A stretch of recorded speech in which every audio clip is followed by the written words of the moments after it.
So right now in my life, I'm in isolation.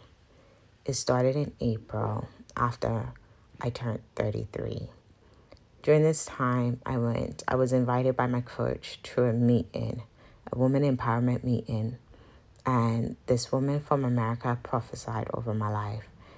And a lot of things she was saying resonated with me. Right after she spoke into my life, like all hell broke loose in my life. And a lot of people, I guess, started manifesting their true colors. And it brought a lot of things out of me that I didn't know was still in me. And I became very vulnerable since April. And I was, I guess, shoved into isolation. I would not say led. I was shoved into isolation. I'm still in isolation.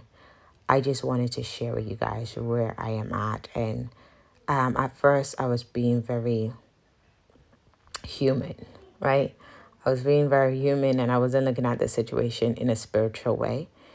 And I was whinging, crying, moaning, sad, depressed.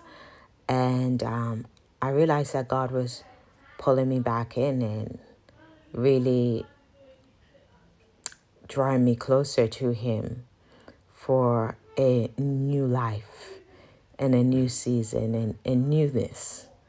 And so instead of whinging, I feel everything is being guided and led by the Most High. I got connected to a small group of women and I realized that I lost my authority. I lost the power of knowing that God is within me and whatever I speak, so it is, right? I lost the knowledge of that. Even though I was operating out of it, sometimes out of fear and anxiety, I lost the knowledge that God's power is within me. And whatever I say is so, right? And so I got my authority back during this time of isolation, which I'm still in. But one thing that I have learned is that some of us, we don't have the privilege of being petty. Because even when we are being petty, the spiritual aspect of us still operates.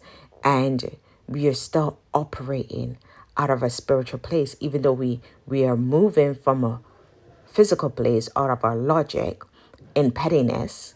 We're not moving out of spiritualness. The spirits still work.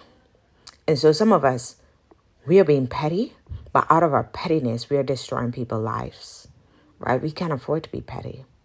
And I learned that during isolation.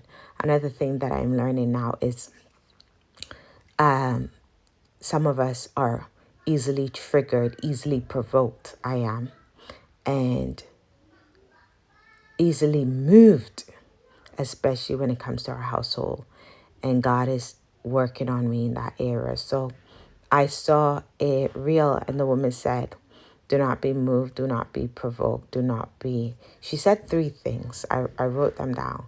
But it's basically being still. It says, do not react, do not be moved, and do not be provoked. Those are probably not her words, but in my head. I am meditating, and my affirmation and declaration is, do not be provoked, do not be moved, do not react, do not respond.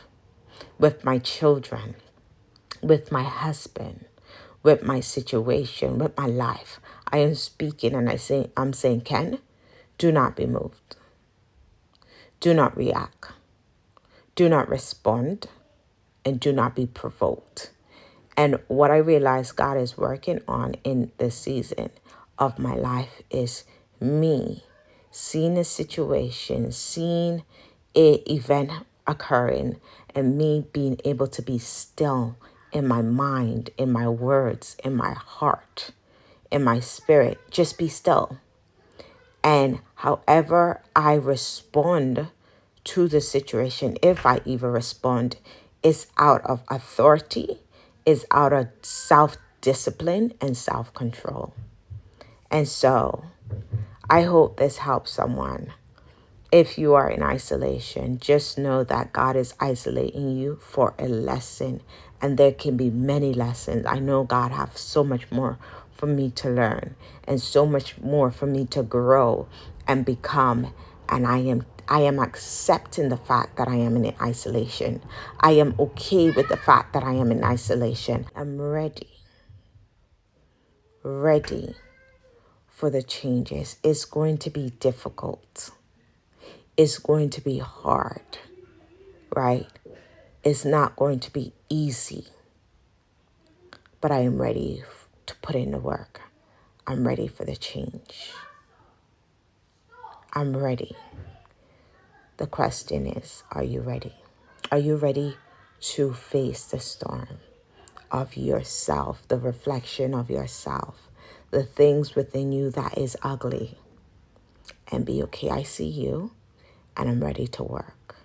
I'm ready for God to do whatever He has to do in me, whatever He has to do in me to prepare me for where I'm going. I'm ready. Are you?